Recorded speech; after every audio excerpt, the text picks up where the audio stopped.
Well, hey there. I don't know how many stories you may have heard today about meat, but you're about to hear another one. So, at the grocery store near my house, on aisle 23, the sign up above it that tells you what's there, it only has two words. And those two words are meat and snack. Meat snacks. And it's exactly what it sounds like. It's an entire aisle of nothing but snacks made out of meat. And it's amazing. I mean, unless you're one of the snacks, it is truly amazing. And what's even more amazing, so on the meat snack aisle, if you use the word meat as an adjective, it stands on its own. Nobody asks any more information than that. They're like, snacking meat. I get it. So, if you're somebody who's going to get really tied up in knots about the ingredient list, you might just stay away from meat snack aisle. But I love meat and I love snacks and I love when things come together. So I'm here for it, man. I am totally in. And so I jump into meat snack aisle with, I guess what I would call gusto, maybe verve and maybe vigor. But I jumped right in and I'm perusing all of my options of meat snacks, of which there is just it's fucking insane how many meat snacks there are. And all of a sudden I become aware, like out of the corner of my eye, there's this woman pushing a cart and she's coming directly towards me. Now she's not coming fast because remember, this is the meat snack aisle. Yeah, nobody's cardio system is exactly thumping. So she's not like screaming towards me, but she's coming right at me. Now I know that I'm an interloper here on the meat snack aisle and maybe they have a local custom. I don't know. I'm not an anthropologist. But so she's coming right at me and I get out of her way. I have very good manners and I have very low self-esteem and I'm a middle child. And the reason I tell you those three things is because of what it means. That you have no idea what I'm capable of when it comes to avoiding a conflict. You have no clue. So we dodge that and we manage to go our own way. And so I leave her behind, and fortunately I leave her behind. And then flash forward maybe 10 minutes. And now I'm standing in the dairy section. And we're moving slow, but then all of a sudden we just stop. And I see somebody up there has stopped completely. And then they turn their cart like 90 degrees. And so like now everybody in both directions is completely stopped. Nobody can go anywhere. And so I look around and it's that same woman again. And this time she's like standing right in front of the milk case, just totally like bewildered look on her face. And she's clearly just overwhelmed by the number of milk choices that she has. And, in this woman's defense, y'all, we are milking so many things. Holy shit. Like, I don't know. We're milking a lot of things. And I just kind of feel like maybe we have enough kinds of milk and we should work on something else for a while. But I don't know. That's just me. So she picks her milk, whole and butter, if I remember correctly. And we're all able to kind of get past her and move on about our day. And I'm like, good Christ, how many times am I going to run into that woman? And so at this point, I'm done and I'm ready to check out. And I go up to the front lines. And, I will admit that I have strong opinions about the operations of grocery store front lines. And I offer those opinions all the time and nobody has taken me up on them yet. But I just want you to know, I don't want to brag, but I do want you to know I come at this with some experience. So I was actually Sacker of the Month 3 times in a row in 1985 at the HEB in Cedar Park. And, no, that was not like an award that they actually gave per se. But, it went unsaid. Like, I really didn't know how they felt about me at the time. And, so I'm there. I have some experience, I guess is what I'm trying to say.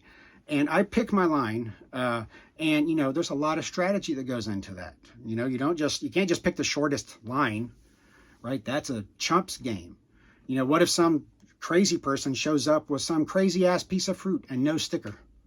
What are you going to do? You're going to be fucked. You're going to grow old and die in that line is what's going to happen to you. And so you got to take a lot of things into account. And so when I pick mine, I mean it.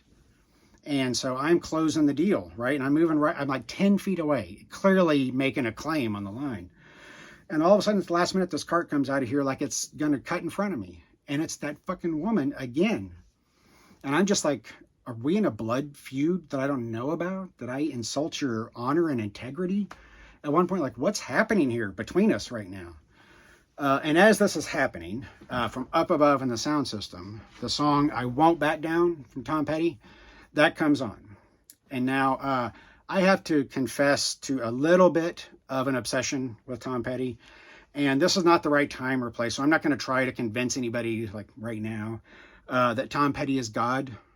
But I would just, say keep an open mind. And we'll talk about it later. I mean, it's just keep it as a possibility.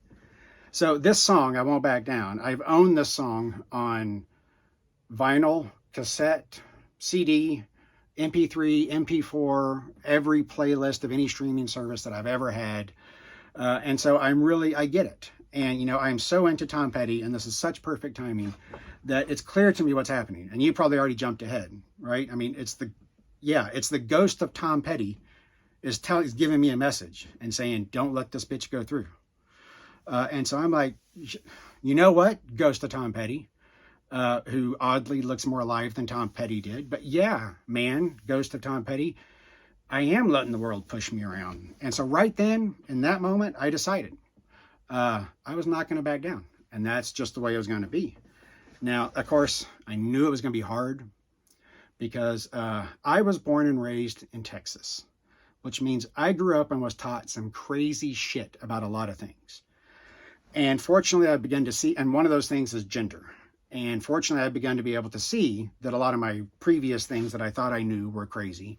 But some things, they're just hardwired. It's hard to get over them. For example, I think that men should step aside and let women go first, and that men should hold the door for women. Now, I know where that comes from, and I know some of the issues around it, and if I could stop, I would. I'm working on it. But what I need you guys to understand is that I have a whole other ghost, in addition to Tom Petty, that I got to reckon with.